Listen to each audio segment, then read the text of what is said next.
여러분 반갑습니다. 이번 영상은 남녀 상황이 달라지니까 입장이 전혀 달라지는 K녀들에 대해서 한번 이야기해 보겠습니다. 먼저 네이트판 글부터 보시죠. 여자가 쓴 글입니다. 제 아파트를 제 아파트라고 하니 시어머님이 기분이 나쁘시다는데요 라는 제목입니다. 대단한 아파트는 아니고 22평 작은 아파트를 분양받았습니다. 결혼 전 분양을 받은 거고 월세를 주다가 이번에 결혼을 하면서 입주를 합니다. 대출은 없고 분양가보다 올라서 현재 시세 4억대입니다. 남자 쪽에서 지원받은 건 없고 저도 지원받고 싶지도 않고 제가 갖고 있는 아파트에 입주하면 된다 생각해서 다행이라 생각합니다.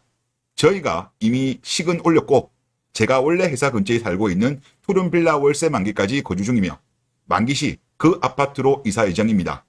시어머님과 통화를 하며 제 아파트로 이번에 이사할 예정이라고 말씀드렸는데 남편 말로는 어머님이 아주 분노를 하셨다고 합니다. 결혼을 했으면 우리 아파트지 제 아파트라고 했다고요. 전 아무리 결혼을 했어도 결혼 전 제가 장만해온 투기재산이므로 이건 공동의 재산은 아니라 생각하는데요. 그래서 제 아파트라고 하는 게 잘못된 표현은 아니라고 생각하고 앞으로 결혼 생활이 오래 지난 후 그 아파트의 가치를 유지하는데 부부의 공동의 노력이 들어갔을 때 우리 아파트가 되는 것이라고 생각합니다. 이런 제 생각을 문자로 적어 보냈는데 절 보며 대바라셨다며 지금 완전 큰 난리가 나셨는데요. 시어머님이 세상 물정을 너무 모르시는 것 같아요 라는 그런 글입니다. 많이 보던 케이스죠. 그런데 남녀가 바뀌었습니다. 남녀가 바뀌었는데 이 글의 레이트판 의견을 보면 추천 1690, 반대 45, 완전 압도적으로 글쓴이의 의견에 동의하는 겁니다. 첫 번째 배풀, 지금이라도 그 아파트 안 들어갈 테니 집 해달라고 하세요. 아파트 4억만큼 해오라고 해요. 합해서 8억짜리 집 사면 되겠네. 남녀 상황이 바뀌니까 칼같이 계산하네요. 또 다른 배풀, 혼인신고 하시게요? 저라면 도망갈 것 같아요. 또 다른 배풀, 혼인신고 전이라면 그냥 남편을 돌려주세요. 헤어지란 이야기죠. 그 집을 본인들 거라고 생각하시고 그러는 것 같은데 뭔 거지 같은 집구석인지. 아니 공동명의를 요구한 것도 아니잖아요. 호칭에 있어가지고 좀 제 아파트라니까 좀 밥맛 없어 보인다 막 그런 뉘앙스 있던 것 같은데 남녀 상황이 바뀌니까 상당히 계산적이네요. 자, 최근에 블라인드 글 하나 보시죠. SK 이노베이션을 다니는 분입니다. 이거는 반대 케이스예요. 이사갈 집 공동명의 해달라는 와이프. 이사갈 집이 5억 정도 하는데 내 돈이 2억 들어갈 거고 와이프는 빵원 보탰어. 그런데 같이 맞벌이 해가면서 갚아 나갈 거니까 미래에 보탤 거 생각해서 5대5로 공동명의를 해달라는데 자기 친구들, 남편들은 다 그렇게 해줬다면서 두고 계속 내가 생각이 잘못됐다고 이야기를 하는데 이게 맞아? 안 해주려고 하는 게 이상한 거야 라는 글입니다.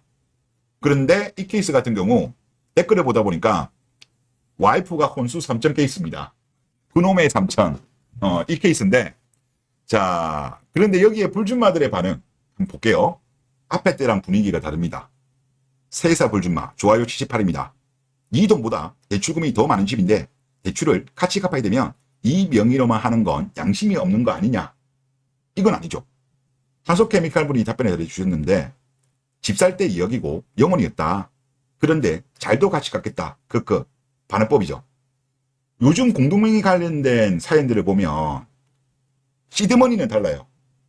처음에 준비하는 돈은 남자가 월등히 많은데 이자들이 어떤 식으로 가냐고 하면 오빠 맞벌이로 대출금 같이 갚을 거니까 공동명의 해달라고 주장을 합니다. 오히려 이게 양심이 없는 거 아니에요? 종잣돈이 비슷하면 이해라도 되는데 종잣돈도 비슷하네요. 근데 대출금을 같이 갚을 거니까 이것도 일종의 가스라이팅이에요. 대한민국 맞벌이 중에서 소득이 비슷한 경우가 별로 없어요. 왜? 한국은 동기론 지수 꼴등인 나라. 여자들에 비해서 남자가 소득이 훨씬 높습니다. 그럼에도 불구하고 여자들은 맞벌이니까. 맞벌이라고 소득이 같지 않다니까요. 남자가 훨씬 기여를 많이 합니다. 그런데 그냥 그런 소득의 다름은 모른 체하고 흐린 눈 하면서 공동명의 해달라고 주장하는 게 오히려 노양심인 거예요. 그리고 또 대한민국 K녀들 같은 경우는 나중에 뭐 이 핑계 저 핑계 대면서 일 그만두는 경우가 많잖아요. 그렇기 때문에 공동명의를 미리 해주면 안 돼요. 미리 해주면 안 됩니다. 오히려 도축 리스크가 올라간다. 그렇게 볼 수 있겠고, 또 삼성 SDS 불주마 케이스입니다. 와이프도 자기 번 돈으로 대출을 갚는데 내 지분이 없으면 좀 억울할 것 같다. 좋아요 123. 억울할 필요가 없어요. 나중에 본인이 이래가지고 대출을 갚는데 기여했으면 혹시나 이게 문제가 되는 게 결국은 이혼했을 때 아닙니까? 이혼하게 되면 기업은 인정받습니다. 걱정하실 필요 없어요. 그리고 또 다른 불주마. 아마 여기가 좋아요가 제일 많았던 것 같아요. 164입니다. 어떻게 보면 여자도 1.5억을 갚아야 되는 거잖아. 여기가 어떻게 좋아요가 제일 많아요? 맞벌이라고 수입이 같은 거 아니라니까? 근데 여자들도 이걸 모를까요? 알아요. 안에도 불구하고 그냥 맞벌이라는 단어로 꼭 수입이 반반인 것처럼 대출을 갚아야 되는 게 반반 기여하는 것처럼 그렇게 퉁치려고 하는 거예요. 이건 아니죠. 그러니까 앞에 네이트판 사연 같은 경우는 여자가 집을 준비한 케이스잖아요.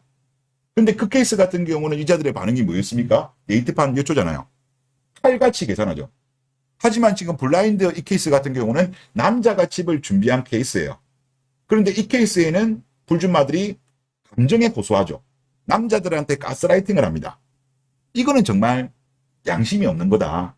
집단 이기주의다. 그런 생각이 좀 많이 듭니다. 대한민국 케이녀들 제발 좀 내로남불 좀 이제 좀 그만하면 좋겠다. 그런 생각이 듭니다. 네, 이번 영상 여기서 마치겠습니다. 감사합니다.